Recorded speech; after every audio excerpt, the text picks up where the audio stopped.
뉴질랜드의 한적한 숲속. 해가 지며 사방이 붉은 빛으로 물들고 점차 어둠이 내려앉기 시작했다.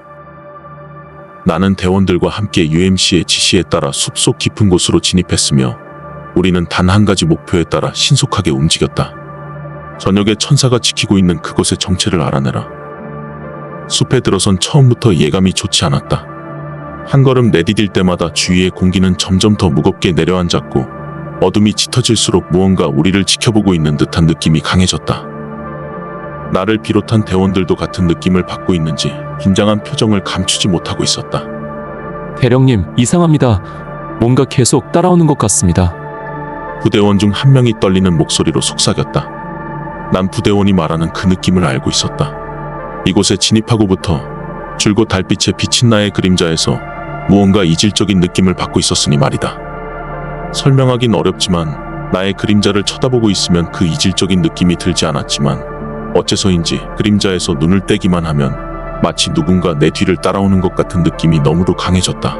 정확히는 모르겠지만 나의 직감으로는 분명 이 현상이 그 존재의 영역에 들어왔다는 것을 의미하고 있을 것이다. 그렇게 우리는 천천히 숲 중앙부로 이동했고 이상하게도 안으로 들어가면 들어갈수록 중력이 더더욱 강해지는 듯했다.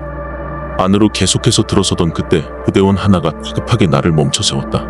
부대원은 자기 뒤에 걷던 동료가 없어진 걸 지금 알아차린 듯 다급히 상황을 보고하기 시작했다. 난 뒤를 돌아 부대원들의 수를 빠르게 체크했다. 체크한 결과 현재 나를 포함한 인원은 총 12명이었다. 총원 25명에서 절반이 사라지는 동안 그 누구도 눈치채지 못했다. 난 혼란스러움을 애써 감췄지만 부대원들은 그렇지 않았듯 보였다. 부대원들의 불안한 눈빛과 떨리는 손. 난 그들을 먼저 진정시켜야 했다. 서로의 발끝만 보고 이동하면 아무 문제 없을 거니 다들 집중하도록. 그렇게 우리 보이드 팀은 시작부터 절반의 부대원을 잃고 나서야 저녁에 천사가 나타난다는 동굴 앞에 도착할 수 있었다. 음산한 기운이 감도는 그 동굴 안으로 진입한 우리는 곧장 에너지 측정기와 탐사 드론을 꺼내어 동굴 전체에 대한 탐사를 시작했다. 탐사를 시작한 지 몇 시간이 지나고 우리는 어렵지 않게 몇 가지 중요한 사항들을 알아낼 수 있었다.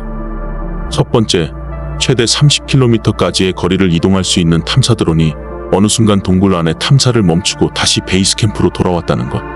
이것은 동굴 길이가 최소 30km 이상은 된다는 것을 의미했다. 하지만 이곳의 지반을 사전에 조사했을 때 동굴 깊이가 최소 1km도 되지 않는다는 것은 우리 모두가 알고 있었다. 더 이상한 점은 따로 있었다. 동굴 곳곳에서 측정된 출처를 알 수 없는 엄청난 양의 에너지.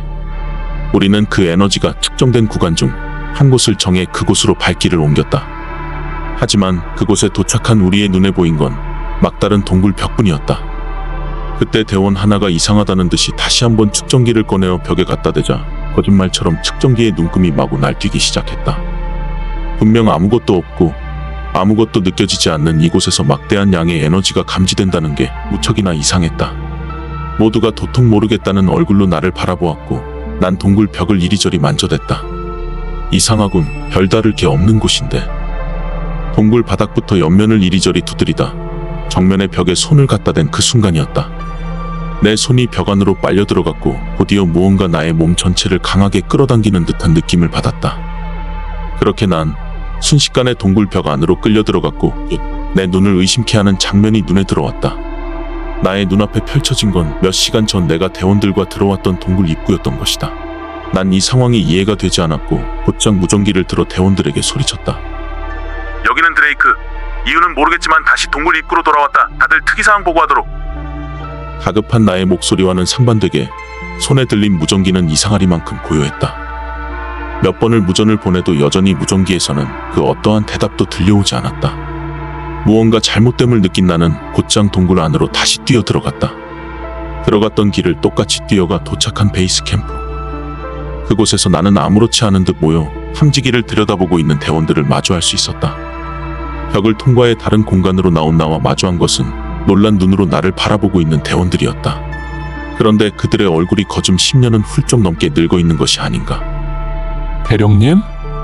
마치 귀신을 본 것처럼 나에게 천천히 다가서는 한 대원을 보며 나는 물었다. 지금 이게 어찌된 일인가? 자네들은 분명 방금 전까지. 늙어진 나의 부대원들은 믿을 수 없는 표정을 짓는 내게 믿기지 않을 이야기를 털어놓았다. 대령님이 사라지신 지 꼬박 7년이 지났습니다. 이제야 만나게 되었군요. 이곳에 우리가 도착하고 처음 내가 벽을 통과한 후 7년이 지난 지금까지 나를 찾으려 동굴 곳곳을 돌아다녔지만 그 어디서도 나를 찾을 수 없었다고 했다. 고작 나에게는 1시간도 지나지 않았을 시간 동안 그들에게는 7년이란 시간이 지난 것이다. 그들은 나의 예상과 같이 이 동굴 안에는 수만 개의 타임슬립이 존재한다고 말하였고 지금 이 상황 또한 타임슬립의 영향이라 말하였다. 그 말을 들은 나는 우리가 돌아갈 방법 또한 여러 가능성이 남아있다는 것을 알아차렸고 곧장 부대원들을 향해 말했다. 자, 그럼 지금부터 타임슬랩을 분석해서 과거 우리가 이곳에 처음 왔던 시점으로 돌아갈 루트를 찾아보자. 그러자 부대원들은 얼굴 낯빛이 어두워지며 아무런 대답도 하지 않았다. 저희들은 못 갑니다. 부대원들은 절망스러운 얼굴을 한 채 벼랑간 천천히 자신들의 다리 쪽에 손전등을 비춰보였다. 손전등 빛에 비친 부대원들의 하반신에서 한 번의 이상한 점을 발견할 수 있었다. 부대원들의 발 아래 있어야 할 그림자가 보이지 않았던 것이다. 그들 또한 수많은 타임슬랩을 이동하며 이 동굴을 나가보려 애를 썼지만 그럴수록 더 깊은 곳으로 떨어지는 느낌을 받았다고 했다. 그리고 정신을 차릴 때쯤 그 존재를 마주하게 되었고 그 존재를 마주한 순간 자신들의 발밑에 있던 그림자들이 마치 주인을 만난 듯이 그 존재를 향해 달려가 버렸다고 말하였다. 대령님, 지금부터 제 말 잘 들으십시오. 부대원 제임스가 어두운 얼굴로 내게 말했다. 대령님의 그림자를 그 존재에게 절대 들키지 마십시오.